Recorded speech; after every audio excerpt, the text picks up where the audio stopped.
Ever wonder why some people glide to the top while equally talented colleagues hit invisible ceilings? Why knowing when to retreat is more powerful than always charging forward? Let me tell you something nobody admits in corporate America. The biggest power players know when to pull back. Most people think power is about always pushing, always advancing, always being the loudest voice in the room. Dead wrong. The real operators understand rhythm, timing, and the strategic value of calculated withdrawal. There's a moment to press hard, a moment to step back, and a moment to turn enemies into temporary allies. Most professionals only know one speed, full throttle in every direction until they crash and burn every bridge they've got. The true power wielders, they read the room, they sense the currents, they move like water, finding the path of least resistance. When do you push? When you've got the right connectors backing you, when the specialists have validated your approach, and when you've neutralized the key blockers, when the context favors your narrative, a crisis your solution solves, an external success that validates your approach, an internal political moment working in your favor. Strategic retreat isn't weakness, it's chess, not checkers. When the resistance outweighs your current political capital, forcing the issue creates permanent enemies who'll sabotage not just this project, but your entire trajectory. The ancient warriors understood something profound. There's wisdom in choosing not to fight a battle you can't win in that specific moment. And then there's the most sophisticated move, transforming a blocker into an ally by offering co-ownership of the success. You're not surrendering, you're expanding your coalition. This concept will work so much better with your compliance expertise. How can we integrate your concerns into the design? Suddenly, they stop blocking because they're now invested in the outcome. Here's the conspiracy theory nobody wants to acknowledge. In some organizations, there's an invisible council that actually decides everything. It's not the official board. It's an informal group of influencers who align in private conversations. Finding who's in that group and how to access it is like discovering the secret code to the corporate matrix.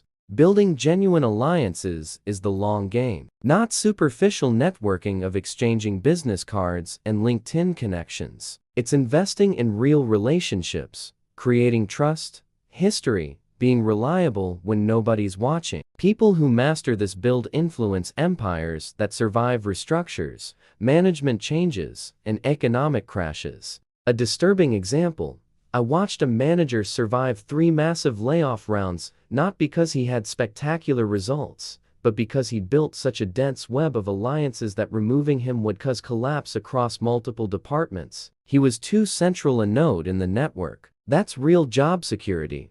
There's an old principle about learning to keep people dependent on you, but the modern, less toxic version is, become the link that connects people and solves problems nobody else can solve. Not through manipulation, but through genuine value and strategic positioning. What's your strategy when you face resistance? Do you force it? Do you retreat? Or do you transform the opponent into a temporary ally? What comes next will show you exactly how to map these invisible power structures before anyone else even knows they exist. How to build your influence empire without burning bridges or looking like a manipulator. Now for the part that separates amateurs from masters. Creating a personalized influence roadmap that works for you in your reality with the tools you have right now. Because theory without execution is just entertainment. First move: brutal audit of your current position. Which quadrant are you in? Are you a connector, specialist, blocker, or are you invisible in the network? If you don't know the answer, you're invisible. And invisibility is slow death in competitive environments. Second, identify your natural levers. What type of value can you offer that other people genuinely need? Could be technical expertise, could be access to information, could be the ability to translate between different worlds, technical to business, strategy to operations. Leverage that obsessively. Third, map your 3 priority strategic alliances for the next 6 months. Don't choose by official title, choose by real power and complementarity. 1 strong connector, 1 respected specialist, and someone with direct access to the actual decision makers. Invest in these relationships like your career depends on it, because it does. Fourth move: create a personal intelligence system. Sounds paranoid? Maybe.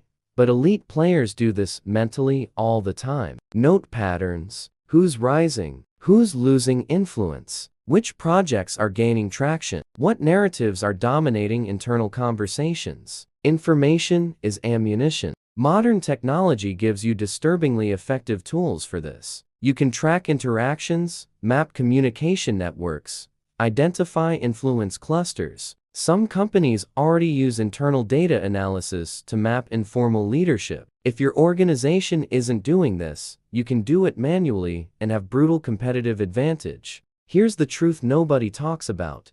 Influence in 2026 isn't about being smarter or working harder. It's about strategic positioning in value networks. It's about being the bridge between isolated islands. It's about controlling flows of information and narrative. The ancient philosophers taught us to control the controllable, and you can control your positioning in the network. But there's a deadly trap. Never ever, under any circumstances, be seen as a toxic manipulator. The difference between strategic influence and dirty manipulation is intention and reciprocity. Are you creating real value for everyone involved, or just extracting value for yourself? First option builds sustainable empire. Second option turns you into a pariah. Eventually. One final disturbing insight: some organizations are beyond repair. The power matrix is so toxic, so locked in destructive political games, that your best strategic move is to map all of this and use it as a catalog of what not to do at your next opportunity. Knowing when to exit is as important as knowing how to climb. Your roadmap for the coming months: first week, complete mapping. Weeks 2 through 4, initial strategic contacts. First quarter, consolidate 3 main alliances. 6 months, have recognizable position of value in the informal network. 1 year, be a reference consultant on important decisions.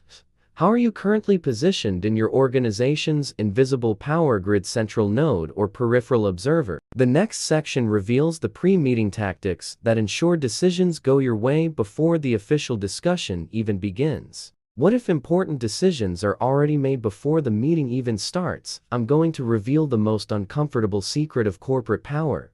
When you walk into that conference room thinking you're about to present your revolutionary idea, the decision's already been made. You're just part of the protocol, the formality, the corporate theater. The real meeting happened 3 days ago, in strategic conversations you didn't even know existed. This is called pre-persuasion. It's the art of shaping opinions and building consensus before the official decision moment. Masters of this game are never caught off guard in meetings because they've already done the invisible work. They've already planted the right ideas in the right heads at the right time. Think of emotional intelligence as your vulnerability scanner. Data and spreadsheets convince the rational mind, but they don't move people. You know what moves them: fear of losing status, desire for recognition, need for security, ambition disguised as company concern. When you can identify which emotional button to push for each decision maker, you're not selling ideas anymore, you're offering exactly what they secretly need.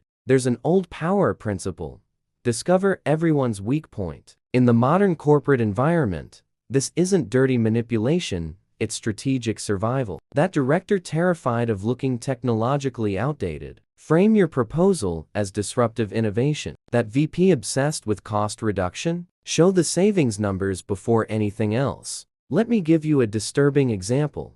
I followed an executive who never presented ideas in general meetings. Never. He'd schedule individual coffee meetings with each decision maker, adapting the pitch to each one's specific concerns. For the CFO, he talked ROI. For the CTO, technical architecture. For the CEO, competitive advantage. By the time the official meeting arrived, everyone had independently agreed with his idea. Influence archetypes require different languages. Connectors want to know how this affects relationships and workflows. Specialists need technical depth and peer validation. Blockers need to feel they have control over risks and compliance. Same idea, 3 completely different narratives. And here's the disturbing insight. In some organizations, there's a secret language. Not literal, but symbolic. Certain keywords that signal you're in the group. certain references that show you understand the game. It's like unwritten rules. You don't learn them from manuals, you absorb them by observing, listening, decoding patterns. The honest question you need to answer: how many of your ideas died because you believed technical merit was enough? How many opportunities did you miss because you entered the arena without preparing the ground first? Which influence archetype in your organization do you find hardest to win over, and why? Up next, the technique for identifying exactly who blocks or accelerates your ideas, and how to neutralize resistance before it becomes visible. How to expose the real decision makers hiding behind official titles. Time to dissect the archetypes. Every organization has 3 types of invisible players: connectors, specialists, and blockers. Understanding which can be the difference between your project taking off or rotting in eternal committees. Connectors are fascinating creatures. They know everyone, navigate all territories, and most importantly, know exactly who needs to talk to whom. They don't necessarily hold leadership positions, but when you need to cut through bureaucracy or speed up approval, they're who you seek. Like historical figures who negotiated between rival kingdoms, officially, they were just messengers. In practice, they decided wars. Specialists hold knowledge so specific, they become irreplaceable. They don't need networking because everyone eventually needs them. The guy who understands that legacy system nobody else masters? He has veto power over any technological change. The lawyer who knows every comma in old contracts. She can bury or save any negotiation. And the blockers? These are the most dangerous. They seem cooperative, always saying "I'll review it.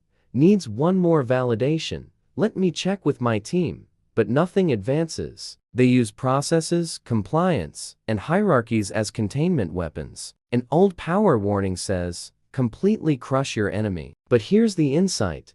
First, you need to identify who your enemy is, because they won't introduce themselves as such. What's your natural influence style? Are you a connector, specialist, or blocker? And more importantly, are you conscious of the impact you generate? Because unconsciousness in this game is professional suicide. The invisible network works like this. Information flows through unofficial channels long before it becomes corporate email. Decisions are made in hallway conversations, at happy hours, in parallel message groups. By the time it reaches the official meeting, the theater's been rehearsed. The roles have been distributed. You're just watching the recording. Practical example.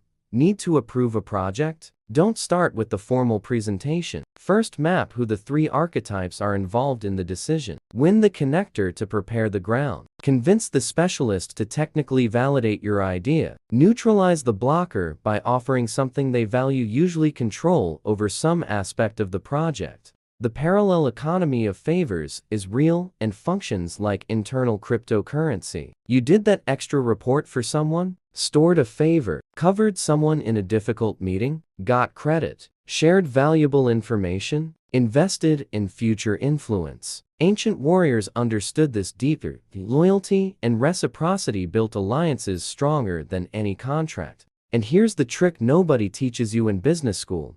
You need to map these dynamics visually. Seriously, take a sheet of paper, draw circles with names, trace lines showing who influences whom. Sounds paranoid? Maybe, but it's exactly what high-level players do mentally all the time. Who in your current network has the power to open doors you don't even know exist yet? The strategies ahead will reveal how to use these map connections to shape decisions before they're officially made, and the pre-meeting tactics that guarantee your proposals get approved. Why the people who really run your company don't appear on the official org chart. Let me tell you something nobody admits in board meetings. That manager everyone respects, he doesn't run anything. The assistant who organizes schedules, she controls who talks to whom, when, and for how long. Welcome to the true architecture of power, where titles are just decoration and influence is the currency that actually matters. Think about it.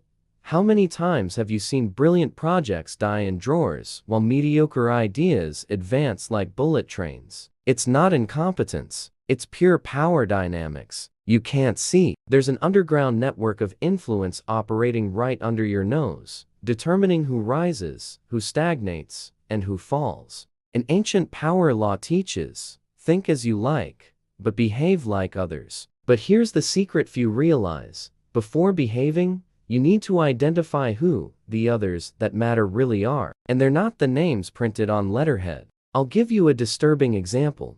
I know a company where the real decision maker was the IT analyst. Know why? He had access to all the data, all the conversations, all the patterns. When the CEO needed strategic information, guess who he called? The directors discovered too late. They were playing chess, while this guy already had the complete map of the board. Here's the inconvenient truth. Org charts are theater to reassure shareholders. The real structure, it's organic, mutating, and completely invisible to those who don't know where to look. It's like those secret societies conspiracy theorists love. Except this happens for real, every day in your company. You want to know who really runs things? Observe. Who controls three things: information, access, and narrative? Who filters what reaches the top's ears? Who decides which problems are urgent and which can wait? Who shapes the story the company tells about itself? In modern horizontal structures,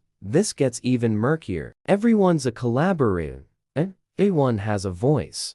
Lie. Power simply migrated to more subtle channels. That colleague who's always invited to informal coffee meetings. They're in the room where real decisions happen, while you get the official memo 3 weeks later. There's more. There's a seemingly junior employee who completely changed a market giant's direction. He didn't have an important position, but he had something more valuable. He was the link between departments that didn't communicate. Translated technical language for executives and corporate strategy for engineers. Became indispensable. Became power. The question you need to ask is, in your organization, who are these people? Who are the translators, the connectors, the information gatekeepers? Because while you don't map this, you're playing blind. Can you identify at least 3 people in your company who have real power, but zero formal prominence? If you're ready to stop being a piece on the board and start moving the pieces, drop architect in the comments. Show me which part of this system you'll implement first. And if this content is changing your perception of corporate power, share it with that person who urgently needs to understand these dynamics. Hit that like, subscribe,